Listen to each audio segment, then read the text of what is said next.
সিদ্ধান্ত নিয়েছে যে আগামী যে লোকসভা নির্বাচন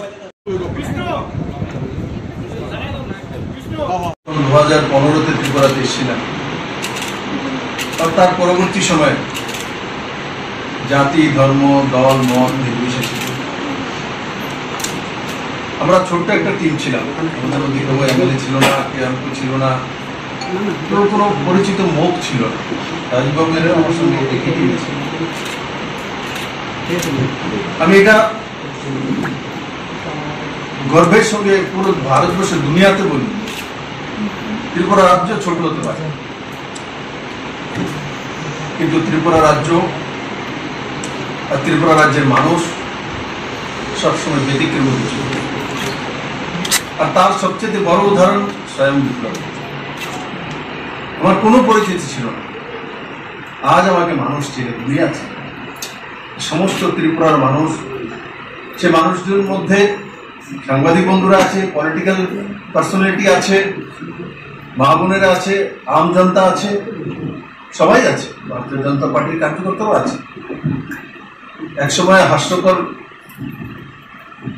হিসাবে আমরা পরিচিত হতাম। আমার খেয়াল আছে ত্রিপুরাতে রাজবাবু এদের সঙ্গে ঘুরতাম, তো বলতো ত্রিপুরাতে এইসব কোনো কিছু হবে না। কিন্তু ত্রিপুরার মানুষ ইতিহাস তৈরি করে 2018-তে পরিবর্তন করেছে। আমি জানি না আমি কোন জন্য কোনো পূর্ণ কাম করেছি, কেন আমাকে ত্রিপুরার মানুষ এত ভালোবাসে। আমি একদিনও ত্রিপুরার মানুষ কোনদিন ভুলে গেছি। আমার মৃত্যু পর্যন্ত আমি কোনদিন ত্রিপুরার মানুষকে ভুলবো না। আর কমিউনিস্ট, কংগ্রেস, অন্যান্য পার্টি যারা আছে, আমি তাদের কাছে নিবেদন করবো, রাজনীতিতে বিরোধী পার্টি হতে পারে, কিন্তু রাজনীতির ঊর্ধ্বে উঠে 2018-তে মানুষ ভোট দিয়েছিল। তার কারণে 2018-তে প্রতিষ্ঠা করেছে। কমিউনিস্ট পার্টির বড় একটা অংশ বিজেপিকে ভোট দিয়েছিল, অঙ্কগণিত সেটা বলে নেতৃত্বরা দিয়েছিল, আমাকে উৎসাহ জাগিয়েছিল সত্তাতে থাকার পর। আমি সেগুলো অনেকের সঙ্গে শেয়ার করতে পারি। আজকে আমি তার জন্য বলছি, কারণ 2018-এর পরে এখন আবার আমি ত্রিপুরাতে নির্বাচনের সম্মুখীন হতে হচ্ছে। আমি আপনাদের কাছে এসেছি, আমি সাংবাদিক বন্ধুদের মাধ্যমে সারা ত্রিপুরাবাসীর কাছে নিবেদন করব, আপনাদের বিপ্লব যদি ভালো লাগে তো কর্তব্য চিহ্ন ভোট দিয়ে মাননীয় প্রধানমন্ত্রীকে শক্তিশালী করুন। আমি যতদিন মুখ্যমন্ত্রী ছিলাম 4 বছর 2 মাস ভোট পেটি আমার দ্বারা হতে পারে চেষ্টা করেছি ত্রিপুরা মানুষের কল্যাণ হোক, ত্রিপুরা মানুষ করছেন। তার কিছু কাজ বাকি আছে। এবার মাননীয় প্রধানমন্ত্রী আমাকে সুযোগ দিয়েছে, কারণ আমি রাজ্যসভার এমপি ছিলাম, আছি, যতটা পারি আমি ত্রিপুরার জন্য করি। কিন্তু লোকসভা এমপি হিসাবে জনতার কাছে ডাইরেক্ট যাওয়ার সুযোগ হয়, ডাইরেক্ট বোঝার সুযোগ হয়। আমি নিষ্ঠার সহকারে সেই কাজগুলো করবো। মাননীয় মুখ্যমন্ত্রী মানিক শাহ মহোদয়কে অনেক অনেক ধন্যবাদ। উনি রাজ্যে সুন্দরভাবে রাজ্য চালানোর চেষ্টা করছেন মাননীয় প্রধানমন্ত্রীর নেতৃত্বে। ওনার পুরো টিমকে ধন্যবাদ, আর সমস্ত সাংবাদিক বন্ধুদেরকে ধন্যবাদ। কারণ কি 2016, 17, 15 এই যে সালগুলি ছিল 18 পর্যন্ত, আর তারপরও আমাকে বড় একটা সাপোর্ট, যেটা আমার স্ট্রেংথ ছিল, একটা ত্রিপুরা সাংবাদিক। আমি কারোর কাছে কোনো কিছু চাইও না, দিতেও পারিনি, আমার কাছে কিছু ছিলই না, শূন্য নিয়ে এসেছি। কিন্তু তার পরবর্তী সময় সমস্ত বন্ধুরা একসঙ্গে সাথী হয়ে ঐতিহাসিক পরিবর্তন করেছে। আর আমি আশা করি এই 2024-এর নির্বাচনে আপনাদের মাধ্যমে আমি আপিল করি, এখনো যারা কংগ্রেস সাপোর্টার রয়েছে, আমি আপনাদেরই ছেলে, আমার কাছে আসুন, মোদির সঙ্গে চলুন। ত্রিপুরার ডেভেলপমেন্টের মাপকাঠি মোদির কাছে আছে। আমি মোদিজিকে কাছে থেকে দেখি, কাছে থেকে চিনি, ত্রিপুরাকে ভালোবাসি। আপনারাও বারবার জিতিয়েছেন, 2 বার ভারতীয় জনতা পার্টি সরকার করেছেন। আগামী লোকসভা ইলেকশনে বিশ্বাসের সঙ্গে ত্রিপুরা মায়ের এই পণ্যভূমিকে বলতে পারি, নরেন্দ্র ভাই মোদীকে ভারতবর্ষের মানুষ ত্যাগ করে রেখেছে, ভারতবর্ষের মানুষ, পুরো দুনিয়ার মানুষ ত্যাগ করে রেখেছে যে মোদী 3री বার আবার ভারতের প্রধানমন্ত্রী হবেন। আমি আবারও আপনাদের সবাইকে অনেক অনেক ধন্যবাদ। অনেকটা সময় আপনাদের বসে থাকতে হয়েছে, আসার সময় দেরি হয়েছে রাস্তাতে। আমি কৃতজ্ঞ সারা ত্রিপুরার মানুষের প্রতি, পার্টির কার্যকর্তার প্রতি, যে এখনো আমাকে যতটা আপনার 2015-16, 17, 18, 19, 20 লাগাতার যতটা ভালোবাসা দিয়েছেন, আজও ঠিক ততটাই ভালোবাসা আপনাদের কাছ থেকে আমি পেয়েছি, আগামী দিনগুলিতে পাবো। আর আমি আপনাদের জন্য কাজ করার চেষ্টা করব। মানুষ ভুল ত্রুটি আমি করতেই পারি, কিন্তু ষড়যন্ত্র করে আমি কোনো ভুল ত্রুটি করি না, আর ষড়যন্ত্র কোনো কাজ করি না, আগামী দিনগুলো করবো না।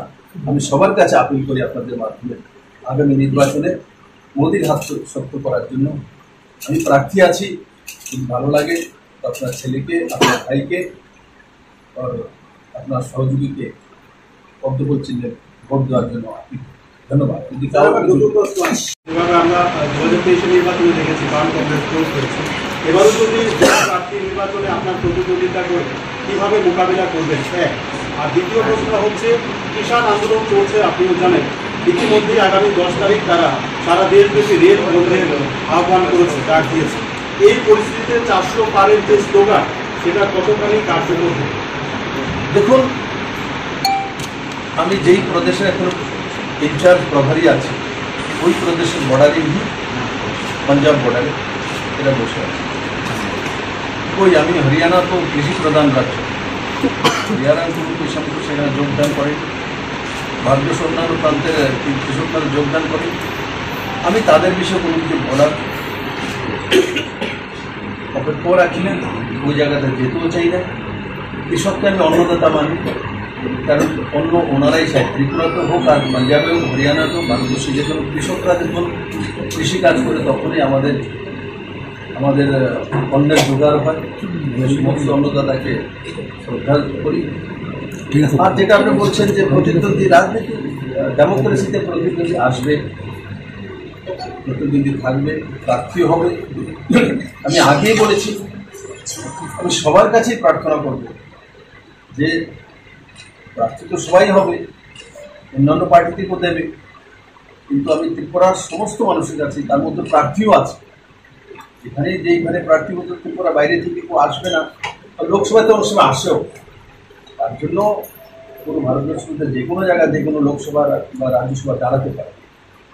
আমি তাদের কাছে আশা করব যে আমাকে আশীর্বাদ করার জন্য, আর যাতে নিষ্ঠা সহকারে আমি কাজ করার যে সুযোগটা পেয়েছিলাম আগে, এখনো রাজ্যসভার এমপি হিসেবে আছি, আগামী দিনে যাতে করতে পারি, সেটাই আমি স্যার। দুটো বিষয়, প্রথম আপনাদের দলের প্রথম প্রার্থী তালিকাতেই আপনার নাম, সেখানে আমরা দেখেছি মাননীয় প্রধানমন্ত্রীরও প্রার্থী হিসেবে তালিকা নাম রয়েছে, এটা কিভাবে দেখছেন? আর দ্বিতীয় বিষয়, প্রচার কবে থেকে শুরু করছে? দেখুন, মাননীয় প্রধানমন্ত্রী নরেন্দ্র মোদী বিপ্লবদের পরিচয় করিয়ে দেবে, তার জন্য নরেন্দ্র মোদীর নাম।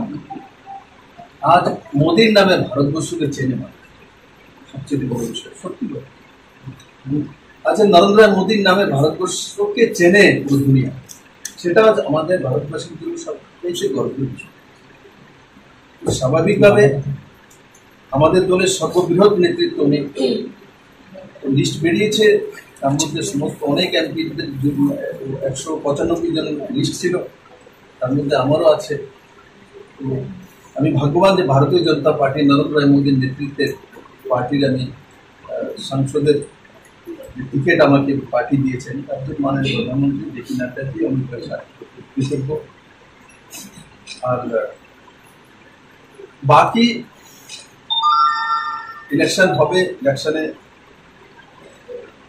প্রমাণ করার দরকার নেই। ভারতীয় জনতা পার্টির সমস্ত কার্যকর্তাদেরকে আমি বলবো আপনাদের মাধ্যমে, মানুষ বিজেপিকে পদ্মফুল চিহ্নে মোদীকে প্রধানমন্ত্রী বানানোর জন্য বসে আছে। আপনারা শুধু বুথ ওয়াইজ মানুষের কাছে গিয়ে একবার আপিল করুন।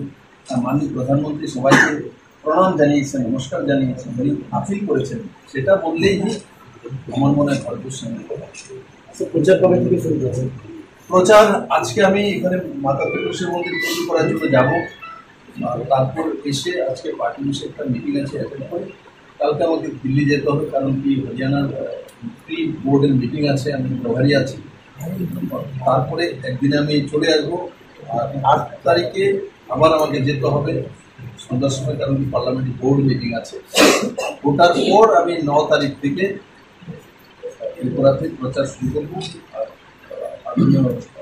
প্রদেশ সেক্রেটারি আছে, মাননীয় মুখ্যমন্ত্রী রয়েছেন, ওনারা যেভাবে আমাকে মার্গদর্শন করবেন যে রাস্তায় নিয়ে যাবে আমি সেই রাস্তায় দলের কাছে Sir, what are the issues on which this election will be issue. All over India, only one issue, Narendra Modi and Bharatiya Janata Party. And opposition is all over India, everybody. So familiar issue. No 140 crore public issue. Narendra Modi is our leader, or he is not one leader, he is a statesman. Right now. So I believe all the people of Tripura definitely voting for Modi.